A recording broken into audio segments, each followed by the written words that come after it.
Les saluda el diácono Óscar Lopera este viernes 9 de octubre, 27ª semana del tiempo ordinario. Hoy memoria obligatoria a San Luis Beltrán, presbítero, misionero en el año 1581. Dice San Luis Beltrán: pídele a Dios que nos mande muchos y santos misioneros. Y también él acuñó una frase de Jesucristo: ciertos malos espíritus no se alejan sino con oración y sacrificio. Recordemos que esta fue la respuesta que le dio Jesús a los apóstoles cuando no pudieron expulsar unos espíritus inmundos de un poseso. Este santo misionó las regiones selváticas del norte de Colombia y se vio libre como por milagro de los más terribles peligros contra su vida. Nació en Valencia, España, en 1526 y fue bautizado en la misma pila bautismal en la que habían bautizado 175 años antes a San Vicente Ferrer, el cual era familiar de su padre. Tuvo el honor de que la ordenación sacerdotal se la confiriera el Santo Tomás de Villanueva, y a estos grandes hombres de Dios los imitó siendo extremadamente humilde y practicando la obediencia en grado heroico. Santa Teresa le escribió preguntándole si debía fundar un convento en su ciudad. Nuestro santo le respondió: el asunto sobre el cual me pide información es tan importante que me dediqué por varios días a pedirle a nuestro Señor que me iluminara lo que le debía responder. Ahora le digo que sí, que lo debe fundar, y le añado una noticia. Su comunidad va a ser tan ayudada por Dios que dentro de 50 años será una de las más importantes en la Iglesia Católica, y así sucedió. En las comunidades religiosas hay un cargo de enorme importancia. Es el encargado de formar los futuros religiosos. Se le llama maestro de novicios. San Luis Beltrán ejerció ese cargo en España en su comunidad de padres dominicos casi por 30 años, con interrupciones, y formó gran número de fervorosos religiosos. Era muy estricto y exigente, pero sabía dar las órdenes con tan gran bondad y amabilidad que todos sus súbditos lo amaban y lo estimaban. Pidámosle a San Luis Beltrán que interceda ante Dios Padre y conceda unos auténticos y verdaderos maestros de novicios para las comunidades religiosas, y así podamos suscitar en estos tiempos difíciles religiosos que encarnen esa fortaleza de Dios, esa firmeza de Jesucristo. En el nombre del Padre, del Hijo y del Espíritu Santo. Amén. Oremos. Oración al Espíritu Santo. Oh Espíritu Santo, amor del Padre y del Hijo, inspírame siempre lo que debo pensar, lo que debo decir, cómo debo decirlo, lo que debo callar, cómo debo actuar, lo que debo hacer para gloria de Dios, bien de las almas y mi propia santificación. Espíritu Santo, dame agudeza para entender, capacidad para retener, método y facultad para aprender, sutileza para interpretar, gracia y eficacia para hablar. Dame acierto al empezar, dirección al progresar y perfección al acabar. Amén. Conscientes de nuestra vulnerabilidad, de nuestra debilidad, reconozcamos que estamos necesitados del amor, de la misericordia y el perdón del Señor. Yo confieso ante Dios Todopoderoso y ante ustedes, hermanos, que he pecado mucho de pensamiento, palabra, obra y omisión. Por mi culpa, por mi gran culpa. Por eso ruego a Santa María del Siempre Virgen, a los ángeles y a los santos y a ustedes, hermanos, que intercedan por mí ante Dios nuestro Señor. Amén. Acerquémonos pues a ese Dios Padre de amor con un corazón contrito y humillado, y Él que siempre está dispuesto a perdonarnos y llevarnos a la vida eterna. Amén. Hoy vamos a escuchar de la carta de San Pablo a los Gálatas, capítulo 3, versículos 7 al 14. Al Salmo 110 vamos a responder: el Señor recuerda siempre su alianza. Y el Evangelio tomado de San Lucas, capítulo 11, versículos 15 al 26. Lectura de la carta del apóstol San Pablo a los Gálatas. Comprended de una vez qué hijos de Abraham son los hombres de fe. Además, la Escritura, previendo que Dios justificaría a los gentiles por la fe, le adelantó a Abraham la buena noticia. Por ti serán benditas todas las naciones. Así que son los hombres de fe los que reciben la bendición con Abraham, el fiel. En cambio, los que se apoyan en la observancia de la ley tienen encima una maldición, porque dice la Escritura: maldito el que no cumple todo lo escrito en el libro de la ley. Que en base a la ley nadie se justifica ante Dios es evidente, porque lo que está dicho es que el justo vivirá por su fe. Y la ley no arranca de la fe, sino que el que la cumple vivirá por ella. Cristo nos rescató de la maldición de la ley, haciéndose por nosotros un maldito, porque dice la Escritura: maldito todo el que cuelga de un árbol. Esto sucedió para que, por medio de Jesucristo, la bendición de Abraham alcanzase a los gentiles y por la fe recibiéramos el Espíritu prometido. Palabra de Dios, te alabamos, Señor. Al Salmo 110 respondemos: el Señor recuerda siempre su alianza. Doy gracias al Señor de todo corazón, en compañía de los rectos, en la asamblea. Grandes son las obras del Señor, dignas de estudio para los que lo aman. El Señor recuerda siempre su alianza. Esplendor y belleza son su obra. Su generosidad dura por siempre. Ha hecho maravillas memorables. El Señor es piadoso y clemente. El Señor recuerda siempre su alianza. Él da alimento a sus fieles, recordando siempre su alianza. Mostró a su pueblo la fuerza de su obrar, dándoles la heredad de los gentiles.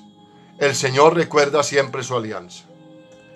El Señor esté con ustedes y con tu espíritu. Lectura del Santo Evangelio según San Lucas. Gloria a ti, Señor Jesús. Por la señal de la Santa Cruz de nuestros enemigos, líbranos, Señor Dios nuestro. En aquel tiempo, habiendo echado Jesús un demonio, algunos de entre la multitud dijeron: si echa los demonios es por arte de Belcebú, el príncipe de los demonios.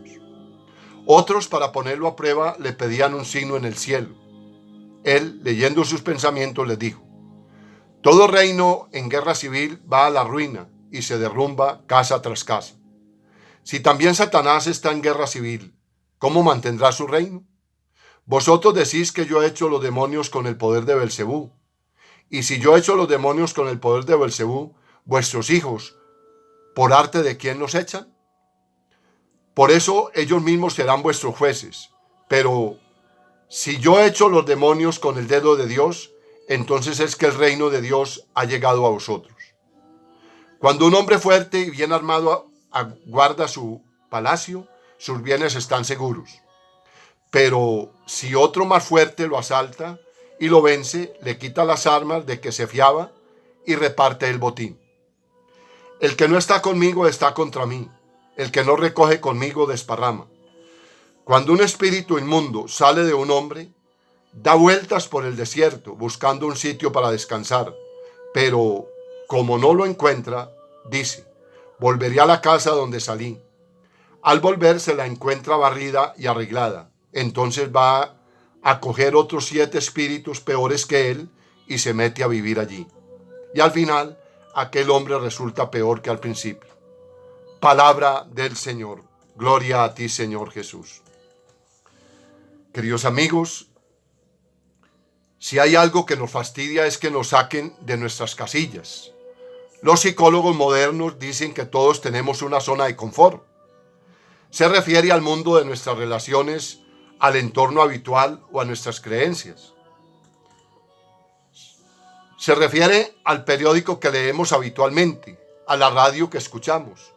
En general, oímos opiniones que compartimos porque lo único que hacen es, como mucho, expresar de una manera nueva o diferente lo que ya pensábamos, nada nuevo.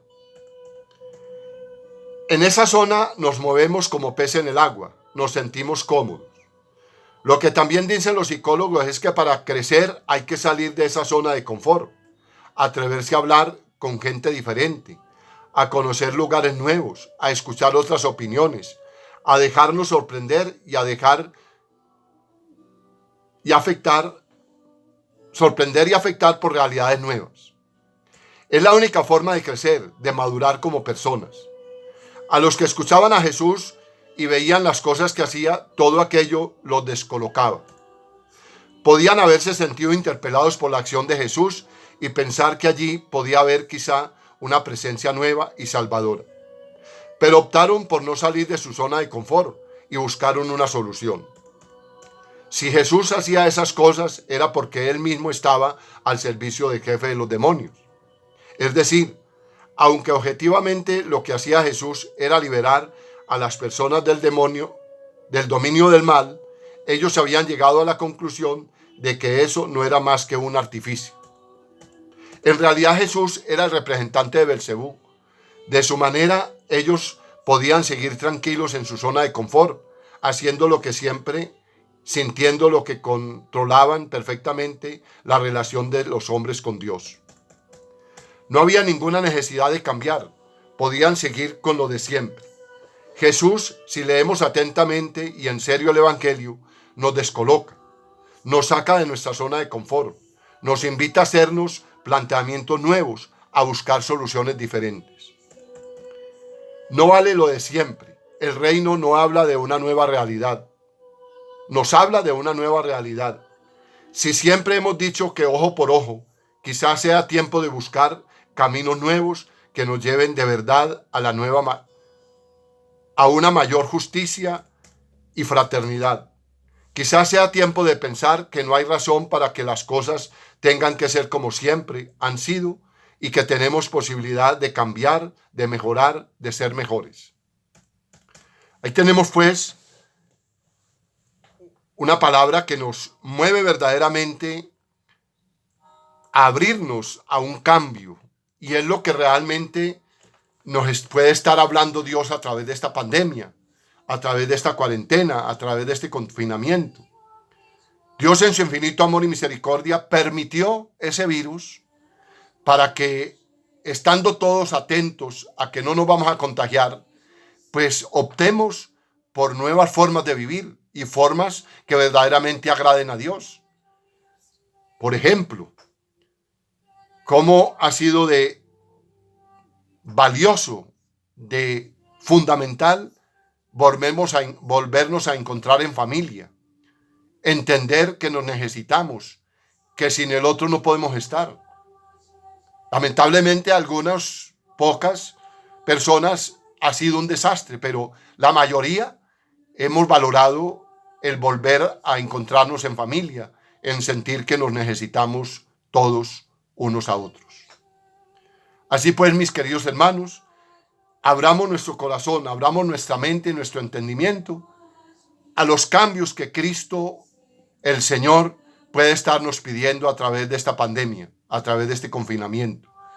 Y abramos nuestro corazón a esos nuevos lineamientos, a que verdaderamente tengamos una verdadera fraternidad, una verdadera solidaridad, un verdadero servicio a los más vulnerables, a los que no cuentan. Y eso es lo que Jesús en el Evangelio nos viene predicando hace 2000 años.